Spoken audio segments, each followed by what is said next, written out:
साक्षात्कार। आचार्य चाणक्य,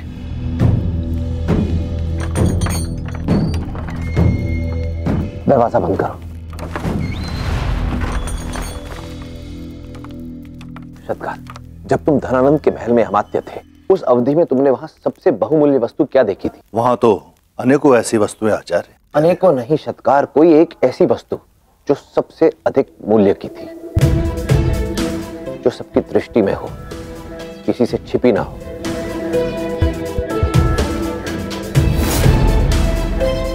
धनानंद के सिंहासन पर जड़ा हीरा।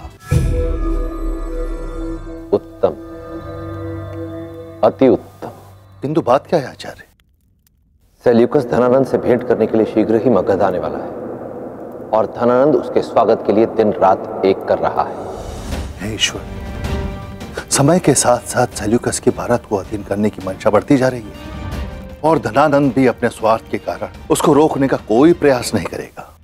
और यदि ऐसे में आपके द्वारा उत्पन्न किए गए संदेह के बादल छट गए तो अनर्थ हो जाएगा।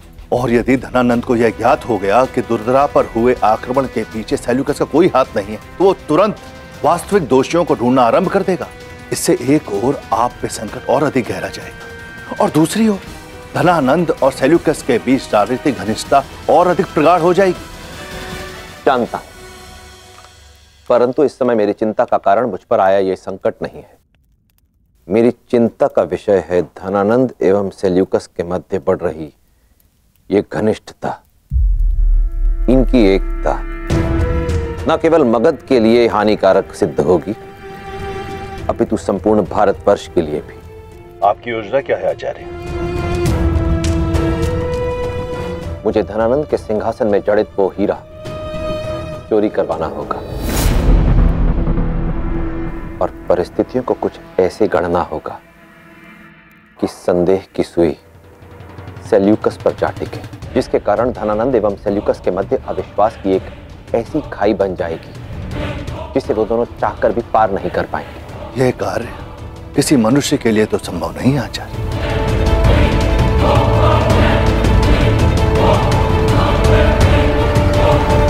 कोई है शतकार जो ये कार्य कर सकता है।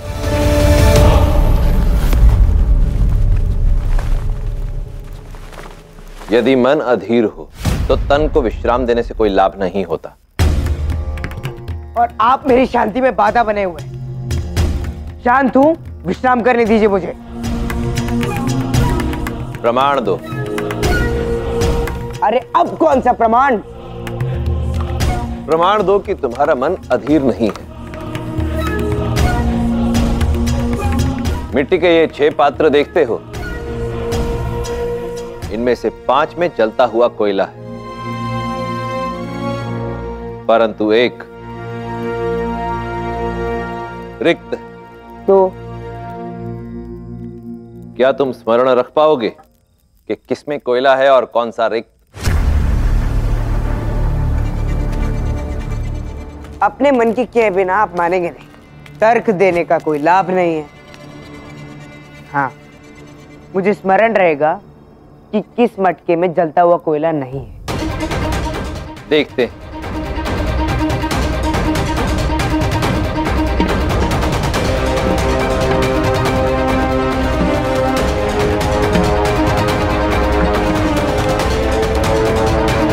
अब बताओ, कौन सा पात्र रिक्त?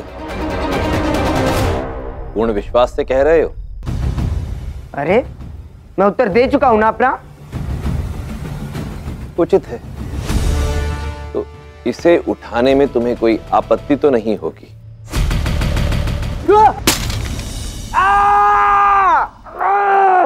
ये क्या उपहास है?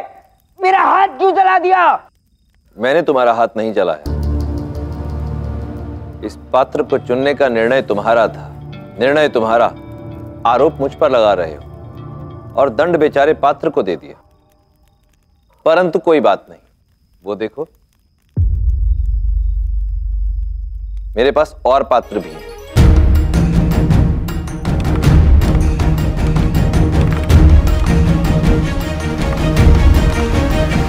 सज्ज हो?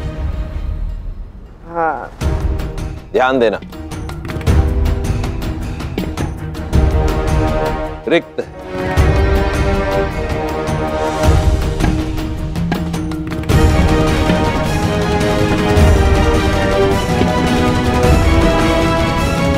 बताओ, कौन सा पात्र रिक्त है? ये। पूर्ण विश्वास से कह रहे हो? नहीं नहीं, ये।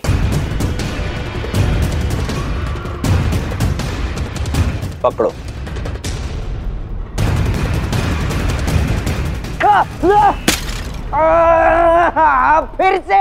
फिर से तुमने ध्यान नहीं दिया। मैंने तुम्हें कहा था अपना ध्यान केंद्रित करो।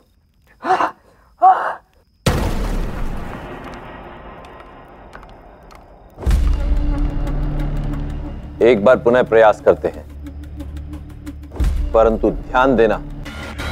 नहीं, रुक जाओ, रुक जाओ।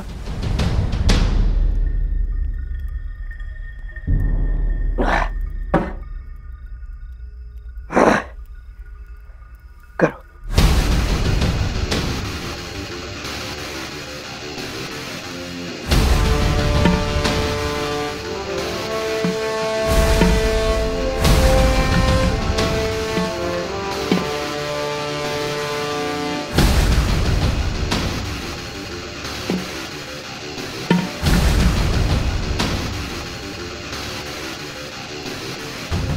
अब बताओ, कौन सा पात्र रिक्त है?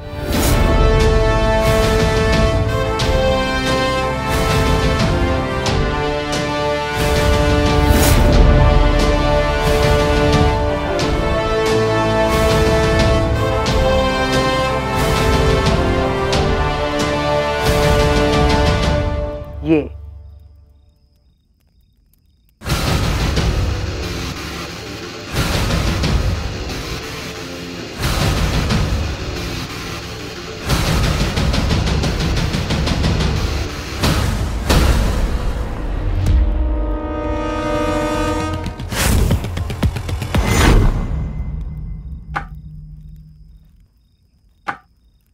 हमारी स्मरण शक्ति का सीधा सीधा संबंध हमारी इंद्रियों से होता है।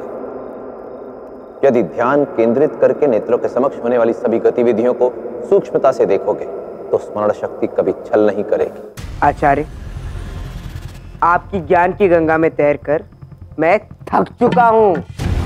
अब मुझे विश्राम करने दीजिए। प्रणाम।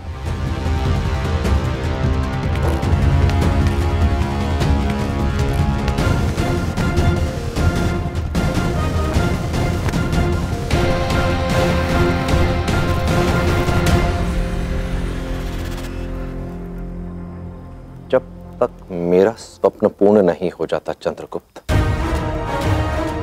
मैं तुम्हें स्वप्न निद्रा का आनंद नहीं लेने दूंगा। ये तुम्हारे प्रशिक्षण का प्रथम चरण था, शीघ्र ही आरंभ होगा दूसरा चरण।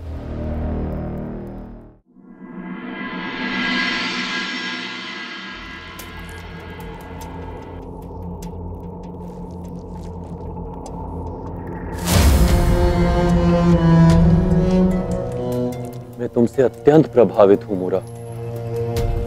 तुमने हमारे आने वाले अतिथि के लिए पूरा मार्ग सजाया, इतने कम समय में इतना सारा कार्य।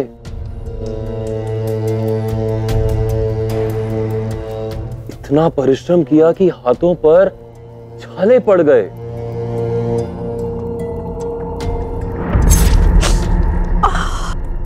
क्षमा क्षमा क्षमा क्षमा क्षमा करना, मेरा हाथ फिसल गया था मूरा। मैं अभी इसका उपचार करता हूं।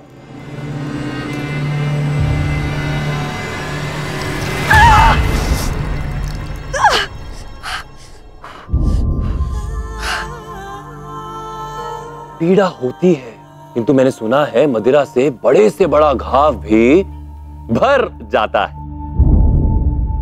मैं भी सेल्यूकस के साथ अपने संदेहों के घावों को भरना चाहता हूं।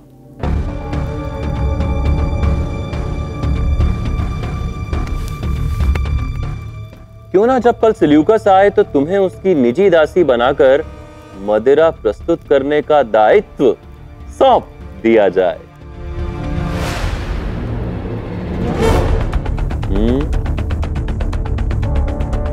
निसंदेह इतना बड़ा अतिथि आ रहा है तो मदिरा पात्र भी तो सुंदर होना चाहिए ना। उत्कृष्ट मदिरा परोसने के लिए उत्कर्ष प्याले। यदि तुम्हारे पास सुंदर प्याले नहीं है तो हमारे पीपलीवान के लूट के सामान में ढूंढ लेना, अवश्य मिलेगा। वैसे हमारी पसंद सदा से उत्कृष्ट ही रही है। मुझे विश्वास है तुम्हारा सम्मान और बढ़ेगा। एक शतरानी को विदेशी अतिथि के समक्ष मदिरा प्रस्तुत करने से लज्जा नहीं आएगी? बिल्कुल नहीं। यदि इसी प्रकार मैं तुम्हारी और तुम्हारे अतिथियों की सेवा और सत्कार करती रही ना तो कदाचित एक दिन मुझे वो अवसर अवश्य प्राप्त होगा ही जिस दिन मैं तुम्हारी मदिरा में विष मिला दूं और अपनी आंखों के सामने तुम्हें तड़प तड़प कर मरता देखूं।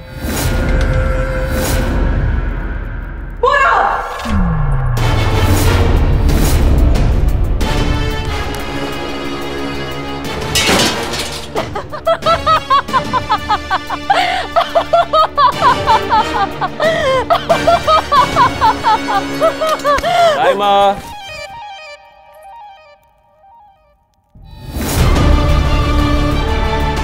मूरा, तुम्हारा काम हुआ पूरा।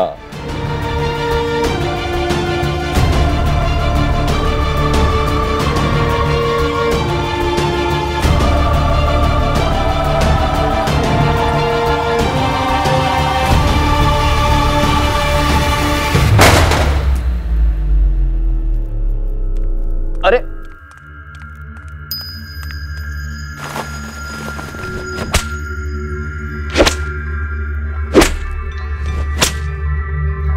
दाइमा, दाइमा, रुकिए दाइमा, क्या कर रही हैं आप ये? मत रोको मुझे, मैं इसी की पात्र हूं। ये सम्राट का आदेश है।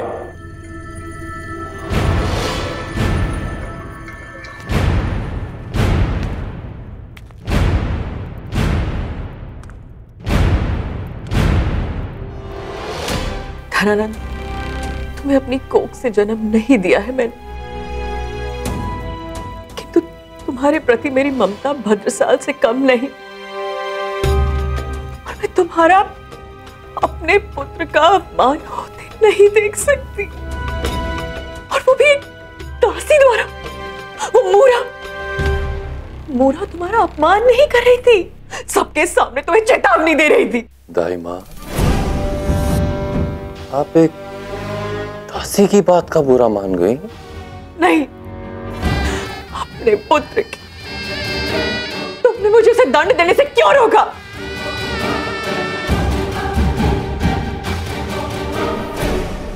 अपने पुत्र से अधिक प्रेम करती हैं आप मुझे, और धनानंद को समझ नहीं पाए। धनानंद कभी किसी को क्षमा नहीं करता, केवल प्रतीक्षा करता है उचित समय की, ताकि दंड का प्रभाव अधिक से अधिक पड़े। मैं मौन हूं क्योंकि मुझे उचित अवसर की प्रतीक्षा है। मैं कुछ समझी नहीं। तो समझिए दाइमा, ऐसा क्या है जिसने मूरा के भीतर बुझी आग को फिर से जगा दिया?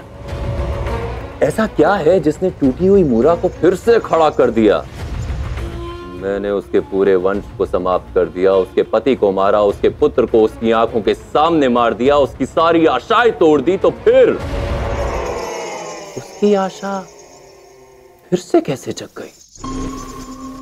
कौन है जिसने फूकी आस की आग उसके भीतर? मैं ये जानना चाहता हूं,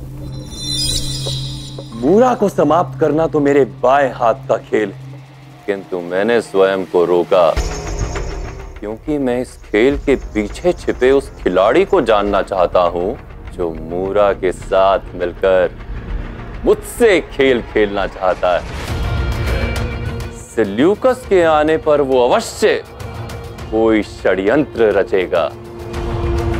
इसीलिए मैंने मूरा को सेल्यूकस की निजी दासी नियुक्त कर दिया है, ताकि मैं आने वाले तूफान को उसकी दृष्टि से देखूं।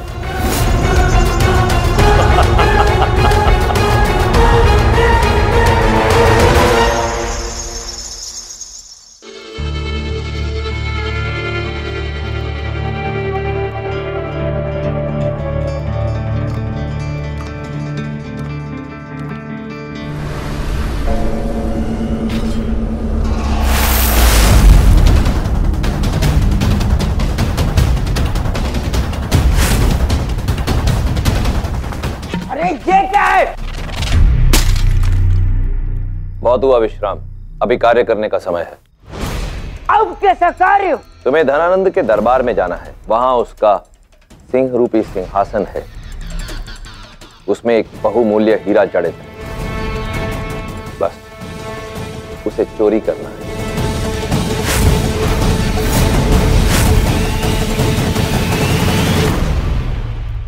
आपने मुझे अपना गुप्तचर बनाया और मैं बना भी, और मैंने आपको सूचना भी दी कि सम्राट धनानंद अपने किसी शत्रु के सत्कार की तैयारियां कर रहे हैं, और फिर आपने मुझे वो मूर्खतापूर्ण मटके का खेल भी खिलाया और मैंने खेला भी। किंतु अब आप मेरी नींद छीनकर मुझे मृत्यु की नींद सुला देना चाहते हैं सदा के लिए। चोरी? हाँ, सम्राट धनानंद के महल से, उनके कक्ष से, उनके सिंहासन से चोरी? अरे इससे तो अच्छा होगा कि मैं कोई दूसरा कार्य करूं। सम्राट धनानंद को जाकर आपकी सच्चाई बता दूं कि कहां छिपे हैं आप। चंद्रगुप्त, मैं तुमसे पहले भी कह चुका हूं, तुम्हारा जब जी चाहे तुम जाकर धनानंद को मेरे बारे में जो चाहे बता सकते, मेरे छिपने का स्थान या कुछ और।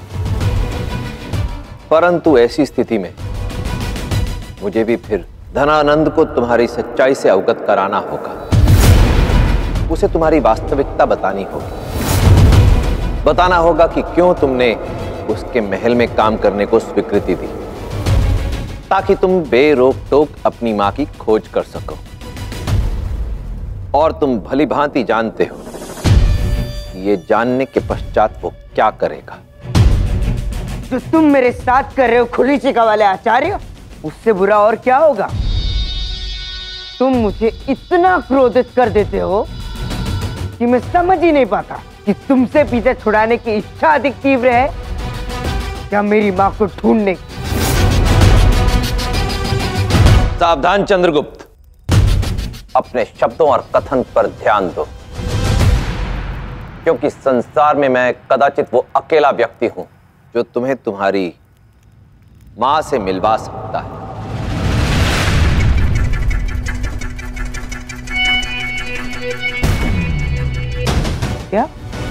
क्या कहा? यही कि मैं तुम्हें तुम्हारी मां से मिलवा सकता हूं। आप झूठ बोल रहे हैं, ये छल है आपका। चंद्रगुप्त, तुम मेरे बारे में चाहे जो भी विचार रखते हो, परंतु ये बात तुम भी जानते हो कि ना तो मैं झूठ बोलता हूं और ना ही छलता हूं। मैंने जो कहा है मैं करके दिखा सकता हूं, परंतु उसके पूर्व तुम्हें मेरा कार्य करना होगा।